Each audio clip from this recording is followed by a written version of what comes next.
Hey yo l'équipe, aujourd'hui je vais vous présenter ma plus grosse dépense en termes de fourmis, du moins de colonies de fourmis, et vous le voyez déjà, c'est une sacrée espèce.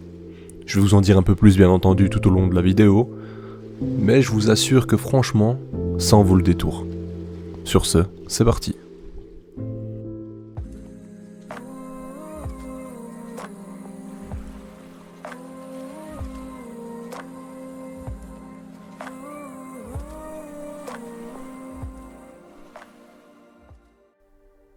Certains d'entre vous l'auront peut-être reconnu, il s'agit en fait de Retidoponera metallica. Une espèce assez dingue que je récupère justement de chez Antoine. Je lui ai racheté cette colonie franchement à bon prix. C'est quand même un sacré billet, on va pas se mentir, mais il y a bien pire et ça aurait pu être bien plus cher. Franchement, j'ai fait une bonne affaire.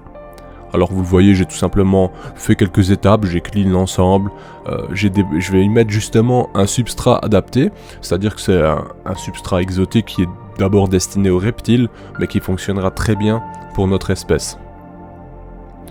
Retidoponera metallica a vraiment pas mal de choses hyper intéressantes à son sujet. Il faut savoir que c'est une espèce qui donc vit en Australie, qui s'est vraiment bien répandue et répartie sur le territoire australien. C'est assez dingue, le continent, elle le domine maintenant très clairement. Elles sont également présentes en Nouvelle-Calédonie. Bon, bien entendu, ce n'est pas une espèce native de ce lieu. Elles ont certainement été importées via un transport d'une quelconque marchandise et par conséquent s'y sont installées également. Il faut savoir que Retidoponera metallica, ce n'est qu'une petite partie, je vais dire, des Retidoponera, sachant qu'il en existe plus d'une trentaine. Donc on connaît principalement celle-ci parce qu'on la voit assez souvent en Europe, bien que c'est difficile d'avoir une fondation de bonne qualité et c'est assez rare en soi, mais bon, c'est possible. La preuve en est que cette colonie s'est super bien développée, elle a plus ou moins 3 ans, donc Antoine la possédait depuis, il l'a lui-même repris chez quelqu'un à l'époque, donc je ne connais pas le nom, mais bref, moi je suis très content, je récupère une colonie en bonne santé, vous le voyez, il y a des cocons, il y a tout ce qu'il faut dans la colonie, c'est assez dingue. Je vais vous dire pourquoi aussi cette espèce est assez folle en soi. D'une part, la coloration est atypique, c'est complètement dingue, c'est une des fourmis les plus colorées du monde, c'est-à-dire que les reflets, etc., vraiment les couleurs, quand on regarde avec des grossissements de dingue, c'est tout simplement captivant. Et en plus de ça, cette fourmi joue plusieurs rôles, c'est-à-dire que là où elle est implantée, elle aide également les agriculteurs. C'est-à-dire que cette fourmi permet aussi de répandre des graines, parce qu'elle en consomme. Donc lorsqu'elle en perd sur le chemin et autres, ça permet tout simplement à plusieurs espèces de plantes de se répandre, et ça c'est complètement dingue. Quand je vous dis qu'elles aident des agriculteurs, c'est également le fait que elles aident justement, elles font une certaine lutte antiparasitaire. Donc elles s'attaquent justement à divers ravageurs agricoles, tels que les coléoptères, les papillons de nuit, les termites, ce genre de choses au final. Donc elles ont leur petit rôle assez sympa également. Bon, il faut vous dire une chose, cette fourmi pique. Eh oui, vous connaissez pas mal d'espèces qui sont pas spécialement dangereuses, à part si vous êtes sensible, mais elles sont capables de créer chez l'homme un choc anaphylactique. Et c'est quand même assez dangereux en soi, il faut en être conscient. Donc je vous le dis, vaut mieux éviter la piqûre. Bon, cette espèce en fait, elle ne sait pas vraiment bien grimper, du moins les parois lisses comme l'acrylique, le verre, etc. Je pourrais laisser le couvercle sans anti-évasion, et il n'y aurait pas trop de problème. J'ai bien regardé et Antoine me l'a confirmé, elle ne grimpe pas. Donc bon, voilà, ça c'est une petite chose à savoir. C'est bien, ça ne s'enfuit pas facilement. Autre particularité, là vous le voyez, je ne sais pas combien vous donnez de nombre, je ne sais pas vous dire exactement, mais il y a des dizaines de reines dans cette colonie. Alors, c'est difficile de les reconnaître, sachant que l'espèce fait de 5 à 7 mm, donc je vous l'accorde, c'est pas si simple. On a bien sûr quelques indices, notamment la zone où les ailes ont été arrachées, pour ainsi dire.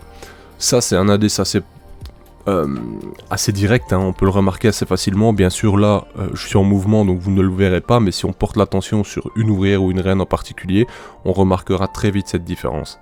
En général on remarque également que le gastre est un petit peu différent, du moins ça c'est ma propre observation, mais bref. Pour en venir au fait, cette espèce a la capacité de se reproduire via les ouvrières, c'est-à-dire qu'elle est gamergate. Pour exemple, un mâle dans cette colonie pourrait tout simplement faire sa petite affaire, on va dire, avec une ouvrière. Et par conséquent, c'est tout.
J'en avais parlé. Une personne avec qui j'avais échangé des sexués a réussi la reproduction justement à la maison. Et donc il est probable que l'on retente l'expérience plus tard et potentiellement on pourrait réussir à nouveau. Et ça c'est hyper intéressant. Enfin bref, je vous tiendrai au courant de toute façon de cette expérience. Hein. Je l'avais déjà fait. J'avais perdu une des reines qui était prometteuse justement. Peut-être que j'avais réussi quelque part, mais je ne le saurais jamais. Enfin bref, c'est la fin de la vidéo. On se dit à bientôt l'équipe. N'hésitez pas, un petit like, un commentaire, ça fait plaisir. Bye. Hey, si toi aussi tu as apprécié la vidéo, n'oublie pas de t'abonner, de laisser un like, voire un commentaire, ou même de nous suivre sur les réseaux. Merci et à bientôt l'équipe.